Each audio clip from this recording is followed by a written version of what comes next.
Hello everyone, welcome back to my channel Priyanka's universe. आप लोग कैसे हैं? आई होप आई विश बहुत अच्छे होंगे, खुश होंगे, जहाँ भी होंगे पॉजिटिव सोच रहे होंगे, क्योंकि नेगेटिविटी से ना किसी का अच्छा हुआ ना हो सकता है।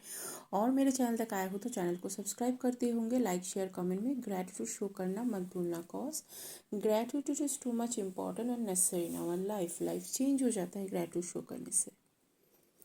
आप जिसको भी मानते हो, जैसे देवता, गॉड, गॉडेस, एंजल, आर्कएंजल, एंजेस्टर, जिसको भी मानते हो उसको ग्रेटिट्यूड शो कर सकते हो। At least thank you universe, thank you universe, thank you universe करके भी ग्रेटिट्यूड शोइंग का प्रैक्टिस कर सकते हो।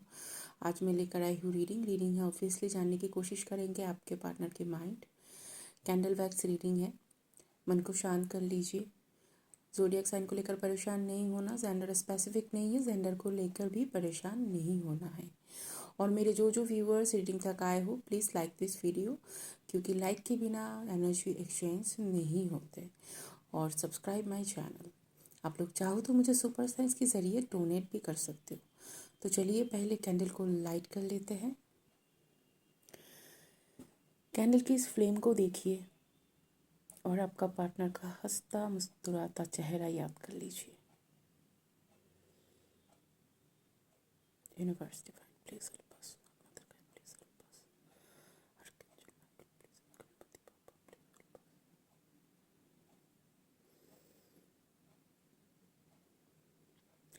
आपके पर्सन ना अभी कोई स्ट्रॉन्ग एक डिसीजन लेने की सोच रहे हैं। वो स्ट्रॉन्ग डिसीजन हो सकता है आपकी तरफ। हम लोग देखेंगे किसकी तरफ ये स्ट्रॉन्ग डिसीजन लेने वाले हैं। एक स्ट्रॉन्ग डिसीजन जो कि ना उनके फैमिली के अगेंस्ट में जाकर ही लेंगे। उनके आसपास बहुत सारे लोग हैं, फ्रेंड्स हैं, कलीग्स हैं, वो दूसरे बात कर रहे हैं, उनके बात एक तरफ रखकर वो खुद पर मन के ऊपर भरोसा रख के एक दूसरा डिसीजन लेंगे। वैसे तो सारे zodiac sign is available here, but कुछ राशियाँ मुझे प्रोमिनेंट हुई है। वो है एरीज, वो है कैप्रिकॉर्न,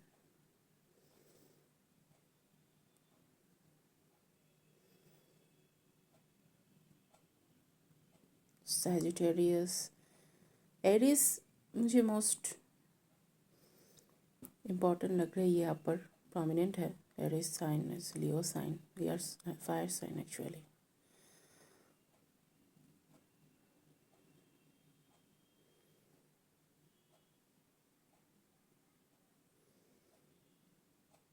अभी ना वो आपको खोना नहीं चाहते, लेकिन अभी उनके मन में एक डर बैठ गया है कि शायद ये आपको खो ना दे।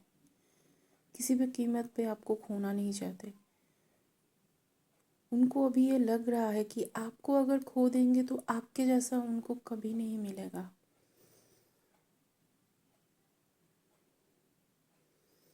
आप जैसा बिहेवियर, आप जैसा प्यार करने वाला, आप जैसा केयर, आप जैसा नेचर कहीं नहीं मिलेगा उनको। करोड़ों में ढूंढते ही तो आप मिलते हैं। और वो भी ये आप कह रहे हैं, करोड़ों में ढूंढूंगी तो नहीं मिलेगा मुझे। एक लव साइन बनते हुए नज़र आ रहा है आपके पार्टनर के अंदर। आपके पार्टनर के मन में आपके लिए बहुत सारा प्यार है और वो साइलेंटली ग्रो हो रहे हैं day by day. And now we are sure about that कि वो स्ट्रॉन्ग डिसीजन आप ही के लिए लिए जा रहे हैं। आपको खोना नहीं है, आपको पाने के लिए सब करना है।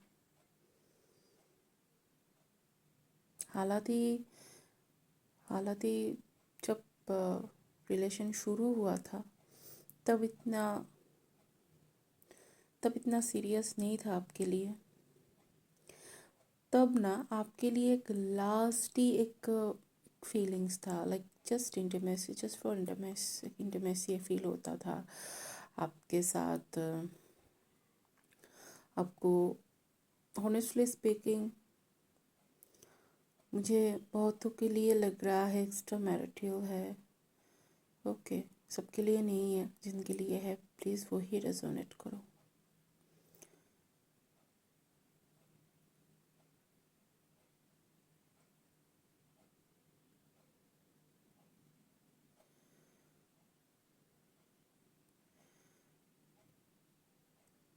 पहले तो वो आपको एक इंटीमेसी नज़र से देख रहा था, ऑल टाइम दिखता था, आपके साथ बुरी तरह से बातें करता था और उनको लगता था कि आप भी ये चाहते हो। लेकिन जितना दिन गया और आपको ये पहचानने लगे और आपके लिए उनका प्यार बढ़ने लगे।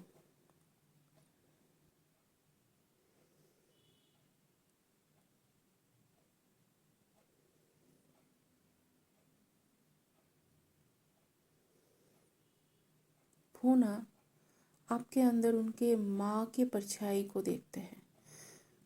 लाइक समझने की कोशिश करो, लाइक माँ जिस तरह से हम लोगों को प्यार करते हैं ना अनकंडीशनली, और अ, सारी दुनिया की लोग एक तरफ और माँ एक तरफ है, तो माँ जिस तरह से प्यार करते हैं आपको, सिर्फ आपको उस तरह से ही देखते हैं। और उनको ये भी लगता है कि मेरे माँ के बाद कोई मुझे प्यार करेगी तो ये वो है, इस पर्सन आपके बात कर रहे हैं और आपको ये छोड़ने नहीं वाले कभी। अगर आप उनको छोड़ देंगे तो उनका क्या होगा।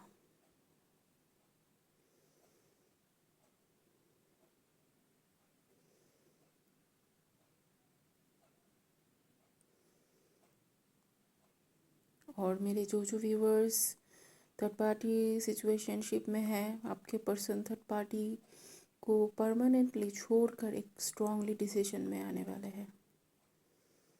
छोड़ने की एनर्जी आई है यहाँ पर। और थर्ड पार्टी भी यहाँ पर खुश नहीं है। थर्ड पार्टी इतना इग्नोरेंस सह रहे हैं, हालांकि इग्नोर वो भी कर रहे थे आपके पार्टनर को। थर्ड पार्टी के लाइफ में भी किसी की एनर्जी है, थर्ड पार्टी के लाइफ में भी कोई आ गया है या फिर आ गई है। ओके,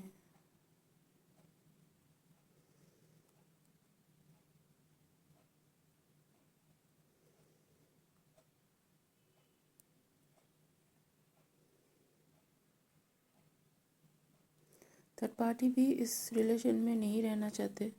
अभी तक रह रहे तो सिर्फ समाज, फाइनेंशियल कंडीशन, लग्जरियस लाइफ, ये वो सोच के थर्ड पार्टी रह रहे थे। लेकिन आपके पार्टनर अभी समझ गए हैं किसका क्या रूप है, सामने आ गए हैं, यूनिवर्स लाए हैं और भी लाएंगे। कि किसके आपके पार्टनर अभी सोच रहे हैं कि इमोशनली और सब कुछ देकर इस रिलेशन में आपके पार्टनर बहुत कुछ इन्वेस्ट किए हैं, लेकिन उनका कोई लाभ नहीं हुआ और वो ठीक भी नहीं हुआ। थर्ड पार्टी उनको अब छोड़ के चला जा रहा है। थर्ड पार्टी खुद से ही गए हैं कि मैं तुम्हारे साथ और नहीं रह सकती, क्योंकि आपके पर्सन के बिहेवियर ही कुछ ऐसा था थर्ड पार्टी के साथ।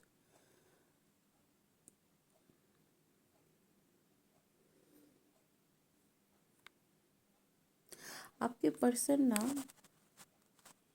बहुत सोच विचार कर रहे हैं क्या उनके लिए ठीक है क्या नहीं है अभी भी, और सोच सोच के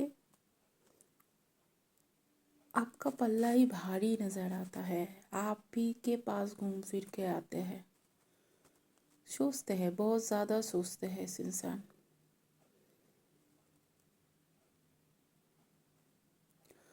वो अभी तक ना दो चीज़ों को जगल कर रहे थे एक साथ दो चीज़ें दो हाथों में पकड़ के रहे थे। और थर्ड पार्टी का जो वेट, थर्ड पार्टी का जो बिहेवियर, थर्ड पार्टी का जो ईगो का वेट, वो डे बाय डे बढ़ता जा रहा है और आपके पर्सन वो एक हाथ में नहीं उठा सकते अभी।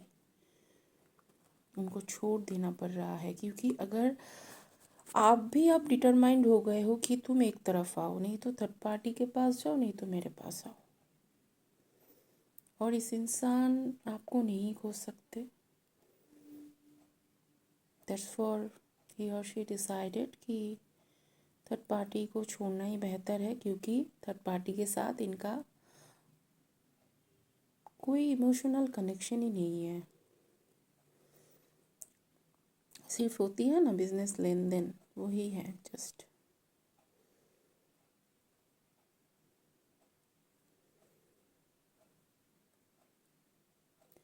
अभी तक के लिए तो ये बहुत ज़्यादा निकल के आए हैं, बहुत स्ट्रांगली, कि आपके पर्सन आपके लिए स्ट्रांगली डिसीजन ले रहे हैं।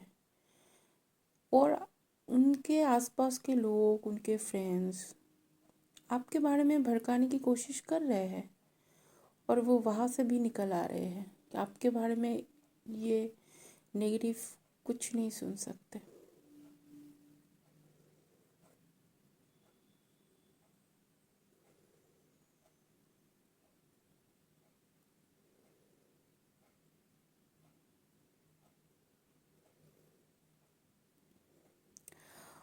और मेरे जो व्यूअर्स अभी नो कांटेक्ट सिचुएशन में, उनका हालत देख लेते हैं। Universe divine please.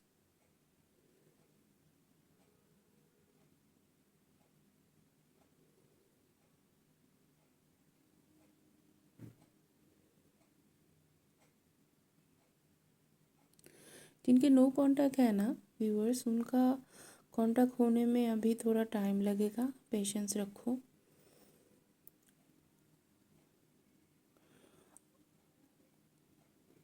24 डेज भी लग सकते हैं और 8 डेज भी लग सकते हैं, पेशेंस रखो।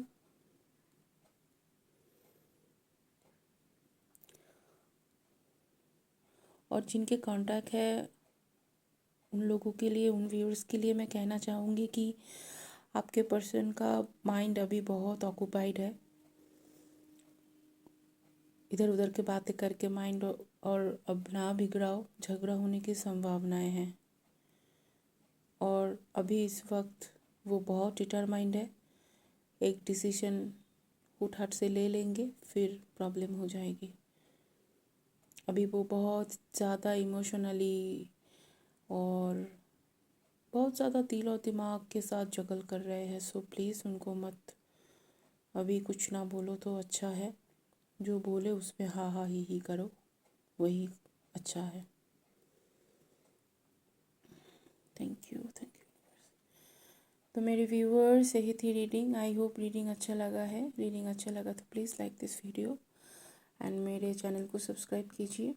मिलते हैं नेक्स्ट रीडिंग में। Till then take care. Thank you universe, thank you universe, thank you universe.